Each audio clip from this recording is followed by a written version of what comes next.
काय प्रकार आहे? माझी 5:45 वाजल्यापासून माझ्या मुलीला मी सोनोग्राफी करायसाठी गेली. सोनोग्राफीमध्ये मी पोरगीची क्रिटिकल आहे म्हणून मी हॉस्पिटलला गेली. हॉस्पिटलवाल्यांना सांगितलं का त्यांनी तपासल्यानंतर सांगितलं का मुलगीची कंडिशन खूप खराब आहे. तर कंडिशन खराब आहे तर मग म्हटलं मॅडम तुम्ही ट्रीटमेंट करा काहीतरी.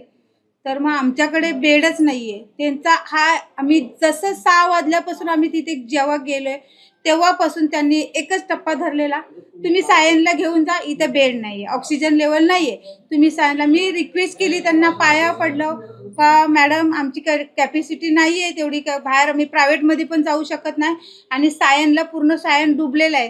4-5 घंटे जाणार आणि तोपर्यंत माझ्या मुलीचं काय झालं असतं तर आम्ही काय करू शकतो मॅडम.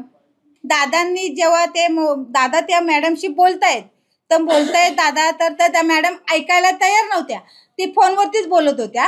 तर दादाने केलं, माझ्याशी बोला मॅडम, तुम्ही फोन नंतर बोला, मला सीएम मॅडमचा कुठला नंबर द्या. ते दादा बोलतायत त्यांचे योग्य नाही वाटलं, पण माझी मुलगी तडपडत होती ना, ते तुम्ही बघितलं नाही. माझ्या पोरीचा जीव गेला असं ते तुम्ही बघितलं ना. दादाने माझ्या मुलीला बघितलं, बेडवरती माझी मुलगी तडपडते, तुम्ही सायनला घेऊन जा, सायनला घेऊन. दादांनीच तर त्या ऑक्सिजन लेवलच्या पेट्या कोणी सुविधा केल्यात.